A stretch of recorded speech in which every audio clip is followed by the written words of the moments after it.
Shalom dan selamat malam untuk setiap kita yang hadir di ruangan Bicara Sabda pada malam ini. Ya, saya adalah Ibu Asong. Selamat bertemu dan salam kasih, salam damai daripada Tuhan kita Yesus Kristus.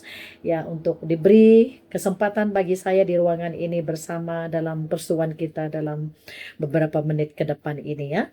Jadi saya sangat bersyukur karena saya sungguh percaya tidak ada satupun yang terjadi secara kebetulan, tetapi ini adalah waktu Tuhan, waktu yang terindah untuk kita saling dikuatkan dan saling diteguhkan di dalam kehidupan kita, setiap kita pribadi demi pribadi ya.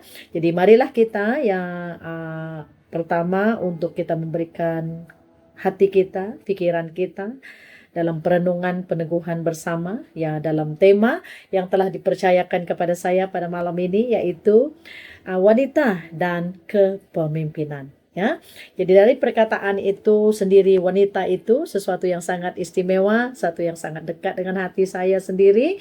Bahkan kalau ada ibu-ibu di sini pasti tersenyum ya dan katakan bahwa saya adalah wanita itu. Tetapi kalau ada bapak-bapak di sini ya, jangan rasa tersisih dan ketinggalan ya, bahwa kita semua adalah ciptaan Tuhan yang begitu indah dan kita adalah anak-anak Tuhan ya, semua kita. Jadi kalau kita hadir, pasti ada sesuatu peneguhan daripada Tuhan untuk setiap kita ya.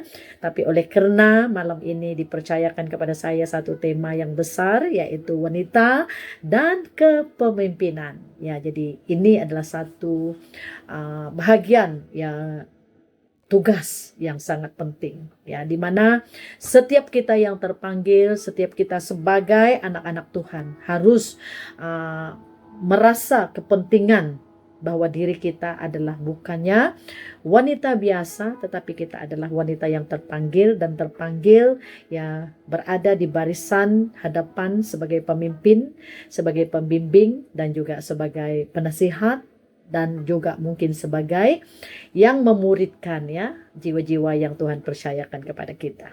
Jadi kepimpinan wanita itu adalah sebuah rencana Tuhan yang bukan sesuatu yang bersifat sampingan, tetapi sesuatu yang priority ya. Jadi sejak awal lagi itu Tuhan melibatkan wanita dalam rencananya untuk ya membangunkan keluarganya, untuk membangunkan komunitinya, dan juga untuk membangunkan tubuh Kristus. Jadi disinilah kita melihat betapa besarnya hati Tuhan, rencana Tuhan untuk diri kita.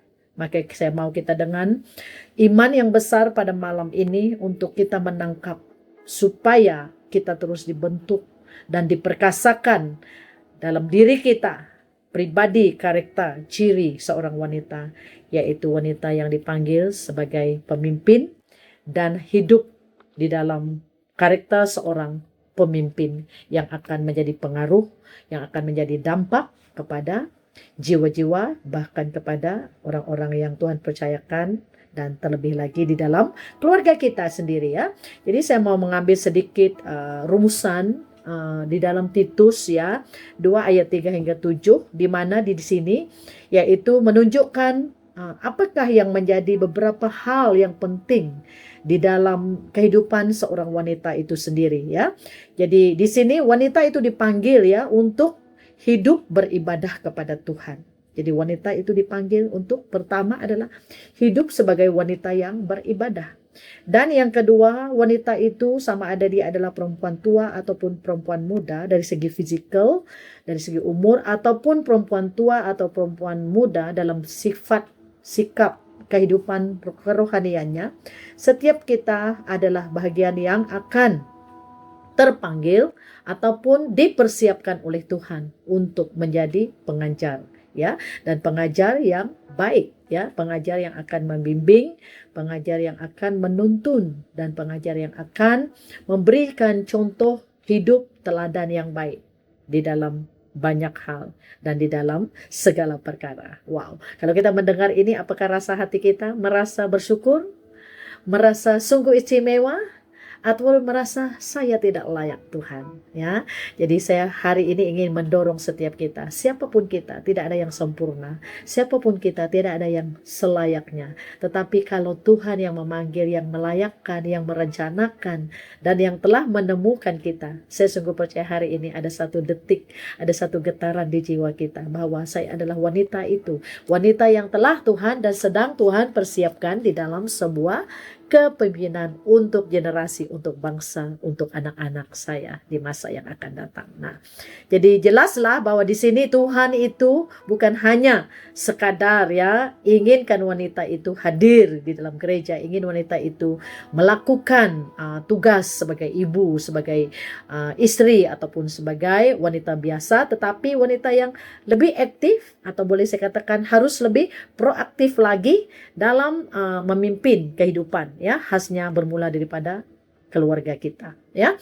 Jadi persoalannya sekarang adalah bagaimanakah kita harus melihat karakter kita dan membangunkan karakter kita itu, ya, dalam dimana kita diberi satu ruang tempo masa di dalam pekerjaan kita ataupun di dalam pelayanan kita, atau di mana kita berada di tempat pekerjaan, di marketplace kita, ataupun di dalam ruangan kehidupan pertumbuhan community bersama dengan orang-orang yang percaya kepada Tuhan, ya.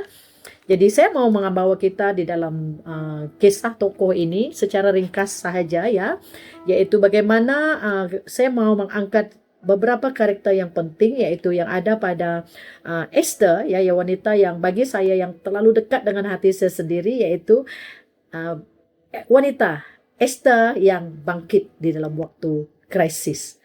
Jadi bagi kita yang telah membaca tentang kisah Esther, kita tahu apa yang dimaksudkan wanita yang bangkit di waktu krisis ini, ya.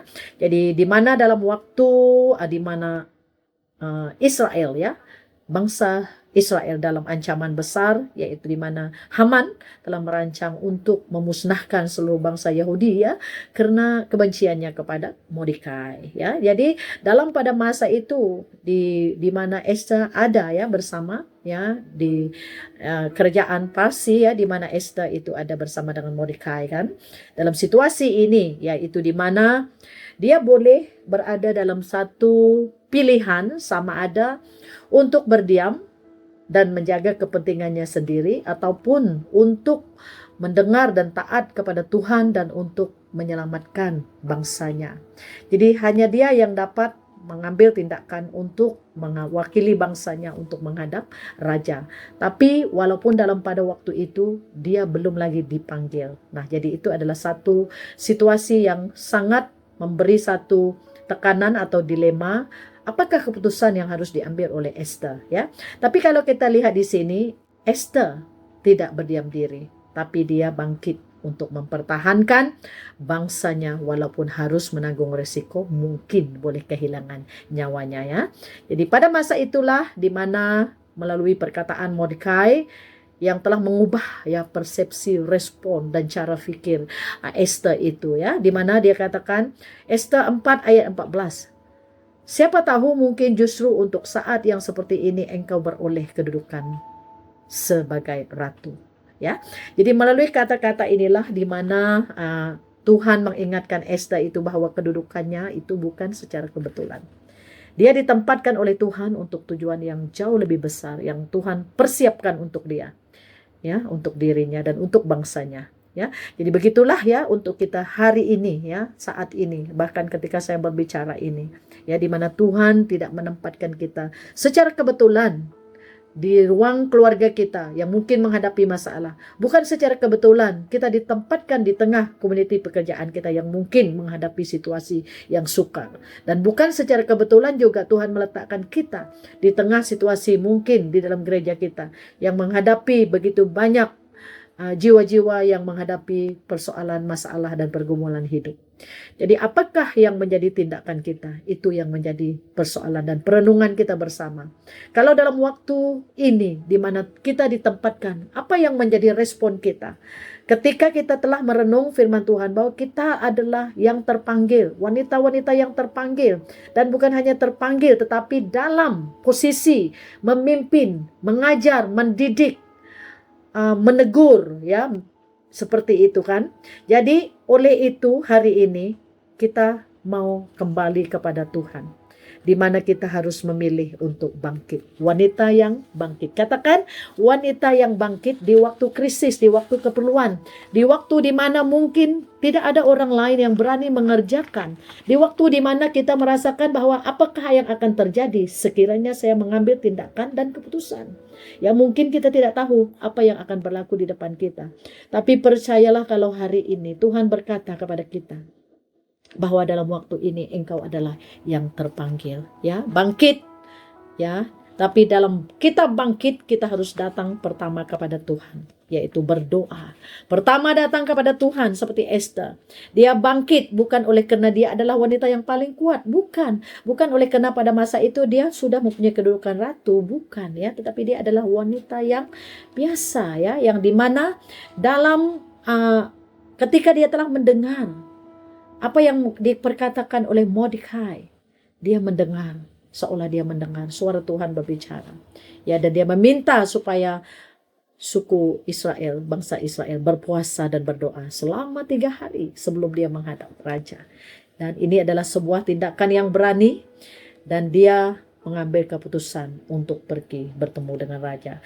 Hasil daripada tindakannya itu, ya, tindakannya yang berani itu, yang berhikmat, maka dia telah melakukan sesuatu yang besar untuk bangsanya. Ya, jadi mungkin hari ini kita mungkin berkata, apakah yang akan saya perbuat? Bagaimanakah saya akan lakukan? Saya mau berkata kepada kita, mulakan dengan berdoa, mulakan dengan datang kepada Tuhan, mulakan dengan datang sujud kepada Tuhan dalam situasi-situasi di mana dilema, di mana keputusan yang susah diambil, di mana penanggung-jawaban yang mungkin kita belum siap untuk mengambilnya, tetapi Tuhan berkata, kalau kita yang terpanggil, maka kita harus bangkit, dan bangkit untuk datang dan mencari wajah Tuhan, dan sehingga kita melakukan apa yang berkenan hanya kepada Tuhan di dalam kehidupan kita, ya. Jadi di sini Esther berkata, respon Esther adalah apa, ya? Esther 4 ayat 16 berkata, kalau terpaksa aku mati, biarlah aku mati. Ya, perkataan ini seperti mudah kan kita katakan, kalau terpaksa aku mati, biarlah aku mati. Tapi kalau saya meletakkan diri saya dalam posisi Esther pada masa itu, satu adalah untuk dia melakukan sesuatu yang sangat berani, yang sangat drastik, yang mempertaruhkan nyawanya untuk bangsanya. Dan dia berkata, kalau aku yang harus melakukan, aku akan pergi. Walaupun aku tidak tahu apa yang akan terjadi, apa yang akan raja perbuat ketika aku menghadap dia dalam waktu yang bukan menurut aturannya, bukan waktu dia menghadap raja. Jadi begitu banyak hal yang mungkin terjadi dalam kehidupan kita. Kita merasakan bukan waktu kita. Kita merasakan bukan dalam jadwal kita. Kita merasakan bukan saya. Kita merasakan itu terlalu berat. Kita merasakan saya tidak siap. Kita merasakan takut. Kita merasakan tidak berani.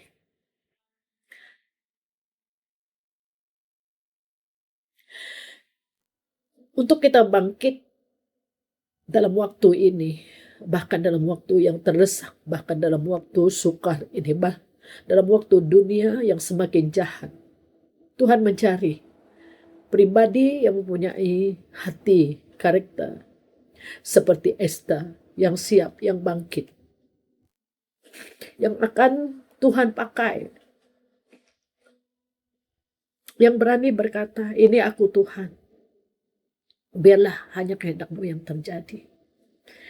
Jadi mari kita semua, para wanita yang dikasihi Tuhan, supaya kita berani, supaya kita meminta daripada Roh Kudus Tuhan untuk kita bangkit, memberanikan diri kita, memandang dalam mata iman.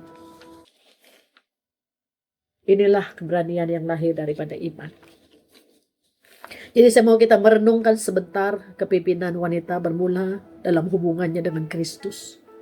Hubungan dengan Kristus itu adalah kunci rahasia yang paling penting, yang paling utama untuk kita. Daripada kehidupan Esther kita belajar bahwa kepimpinan tidak bermula dengan jawatannya. Bukan.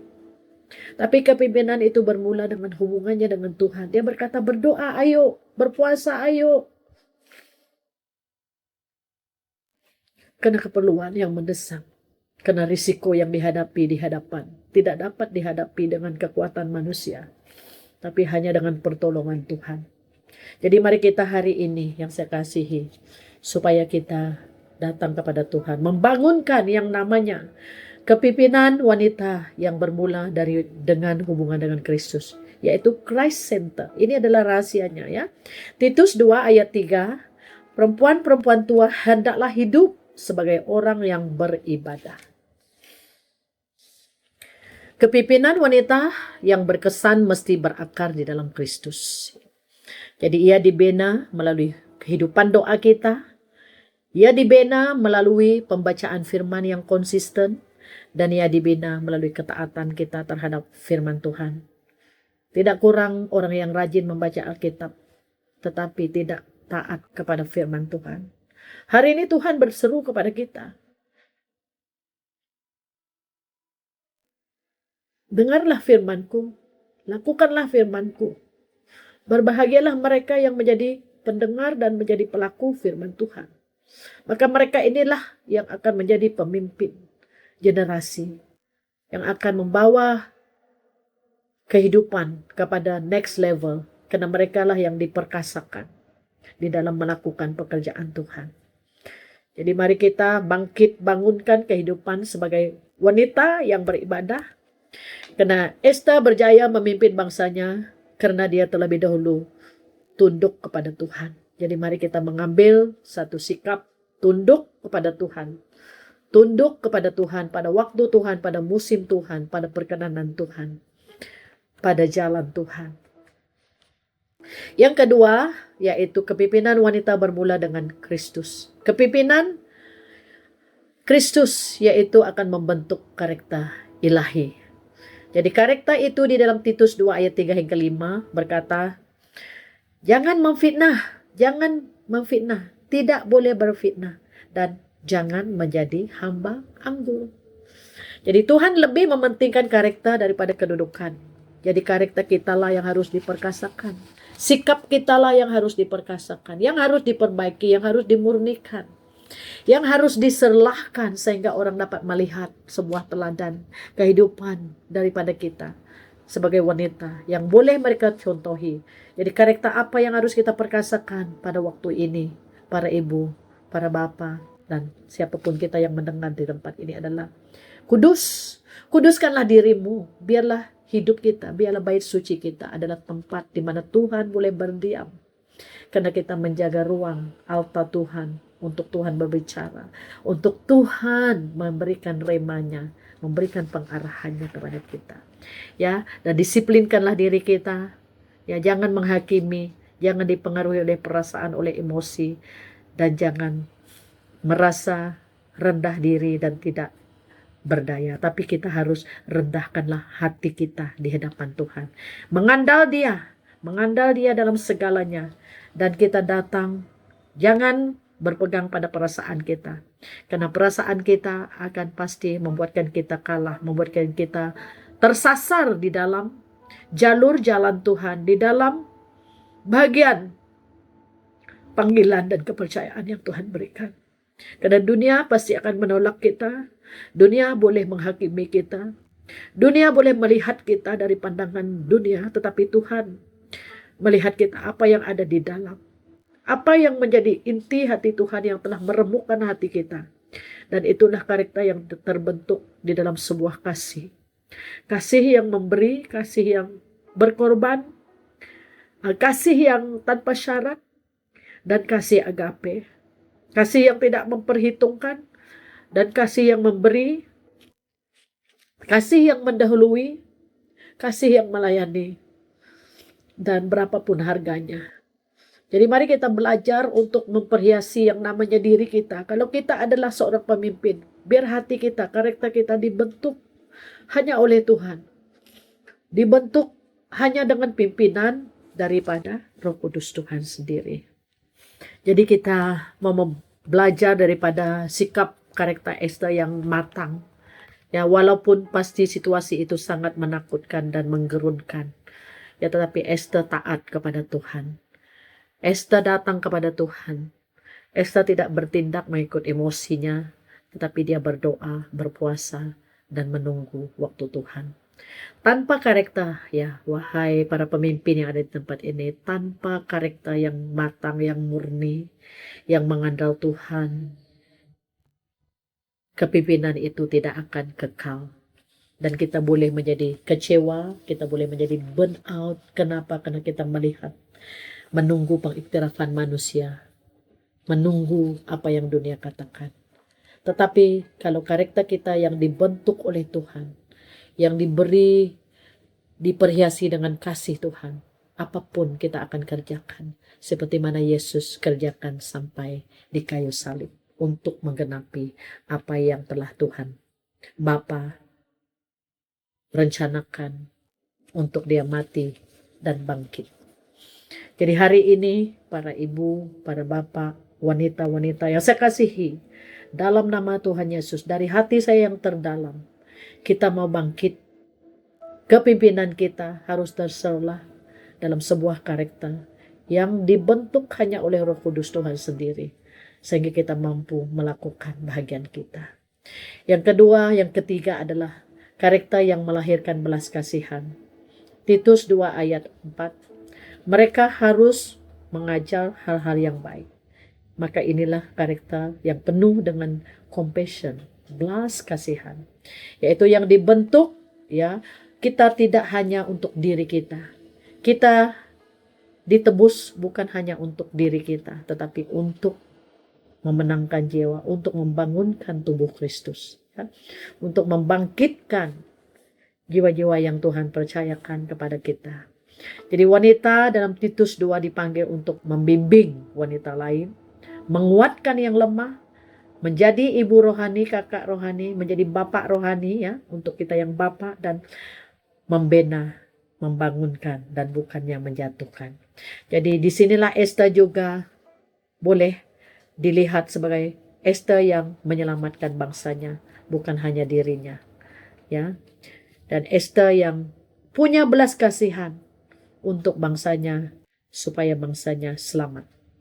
Jadi ini adalah tentang kepimpinan yang bukan diletakkan atas dasar kedudukan, tetapi atas sebuah kasih, sebuah belas kasihan yang dihidupi, ya, oleh Esther, ya.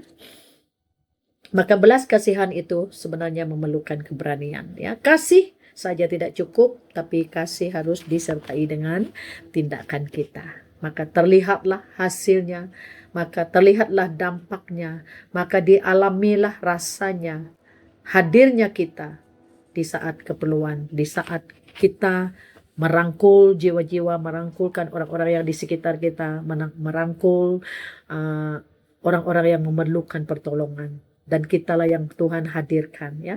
Jadi keberanian ini harus kita latih, harus kita minta, harus kita datang kepada Tuhan supaya Roh Kudusnya terus memampukan kita berani untuk hidup benar, memperkatakan hal yang benar, dan membelakan hal-hal yang benar.